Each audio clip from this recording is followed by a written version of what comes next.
દુનિયાને બદલવાની રાહ ન જુઓ, તમે જે પરિવર્તન જોવા માંગો છો તે બનો. જુદી જ માટીના ભરપૂર ત્રાસ છતાં ન ડગ્યા, ન ડર્યા, ન રાજીનામું આપ્યું. જી હા દોસ્તો, હું વાત કરી રહી છું એક મહાન રોલ મોડલ, જે ભારતના પ્રથમ મહિલા આઈપીએસ અધિકારી એટલે કે કિરણ બેદી.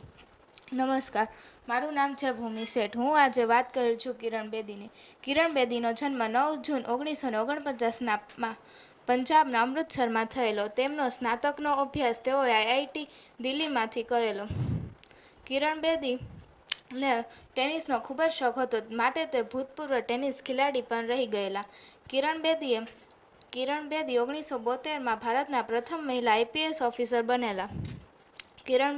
કિરણ બેદીની પ્રથમ પોસ્ટ 1975માં દિલ્હીના ચાણક્યપુરી પેટા વિભાગમાં હતી. 1975માં પ્રજાસત્તાક દિન પરેડ ખાતે દિલ્હીના પોલીસના તમામ પુરુષોની ટુકડીમાં આગેવાન કરનાર તે પ્રથમ મહિલા અધિકારી હતા. કિરણ બેદી અને તેમના સાથીદારો દ્વારા સ્થાપવામાં આવેલ નવજ્યોતિ દિલ્હી પોલીસ ફાઉન્ડેશન, જે તેનું નામ બદલીને નવજ્યોતિ ઇન્ડિયા ફાઉન્ડેશન કરવામાં આવ્યું.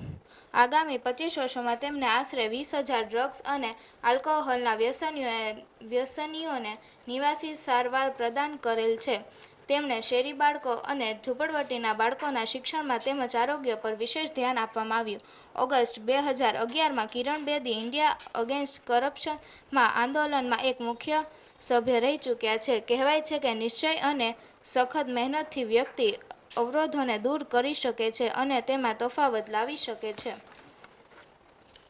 કિરણ બેદીને ઘણા પુરસ્કારો મળ્યા, જેવા કે 1979માં ભારતના રાષ્ટ્રપતિ દ્વારા રાષ્ટ્રપતિ વીરતા પુરસ્કાર, તેવી જ રીતે 1994માં રેમન મેગ્સેસે પુરસ્કાર વગેરે જેવા તેમને ઘણા પુરસ્કારો મળી ચૂક્યા છે. મહિલાઓએ પરંપરાગત રીતે પુરુષ પ્રભુત્વ ધરાવતા ક્ષેત્રોમાં શ્રેષ્ઠ પ્રદર્શન કરી શકે છે. કિરણ બેદીની વાર્તા અવરોધોને તોડવા અને તમારા સપનાને અનુસરવા માટે સાચો દાખલો છે.